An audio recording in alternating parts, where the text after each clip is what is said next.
திருமால் பலகாலம் முன்பாக நடந்த சில விஷயங்களை எல்லாம் ஆதிசேஷனுக்கு எடுத்துரைக்க தொடங்குகிறார். எல்லாம் வல்ல பரம்பொருளான சிவபெருமான் பல காலங்களுக்கு முன்பாக 48,000 ரிஷிகளுக்கும் அனுக்கிரகம் செய்யும் பொருட்டு தாருகாவனம் என்ற ஒரு வனத்திலே அதுவரையில் யாரும் கண்டறியாத ஆனந்த தாண்டவம் என்ற ஒரு பரமானந்த கூத்தினை ஆடி காண்பித்தார். அந்த ஆனந்த தாண்டவத்தை ரிஷிகளை முன்னிட்டு பெருமான் வழங்கினாலும் நான் தொடக்கமாக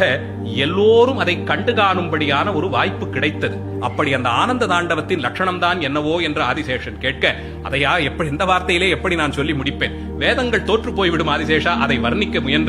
முயன்ற அளவிலே சொல்லுகிறேன் என்று சொல்லி தாமே சிருஷ்டிகர்த்தா தம்மிடத்தே இருந்துதான் படைப்பு தொடங்குகிறது என்பதை வலது மேற்கரத்திலே ஏந்திய துடியின் மூலமாகவும், படைத்த உயிர்கள் எல்லாம் தன்னாலேயே காப்பாற்றப்படுகின்றன, தானே ஸ்திதிகர்த்தா என்பதை கையில் அபயஹஸ்தமாக கீழ் வலதுகரத்தை பிடித்து காண்பித்தும், எல்லாம் முடிந்து நாடகத்தின் முடிவிலே திரை போடுவது போலே உலகை சம்ஹாரத்திலே மூழ்கடித்து தம்முடைய திருமேனியிலே எல்லா உயிர்களையும் சேர்த்துக் கொண்டு தாமே பரம்பொருளாய் தனித்து நிற்பவனாக தன்னை காட்டிக் கொடுக்கக்கூடிய சம்ஹார காரியத்திற்கும் தானே கர்த்தா என்பதை காட்டிக் கொடுக்கும் விதமாக சம்ஹார அக்னியை தன்னுடைய இடது மேற்கரத்திலே ஏந்தியபடி உயிர்கள் நல்ல பக்குவ நிலை அடையும் வரையிலும் மறைத்து தானே திரோதானம் என்ற செயலையும் செய்பவன் என்பதை காண்பிக்க, அறியாமையின் வடிவமான அந்த குள்ள பூதத்தை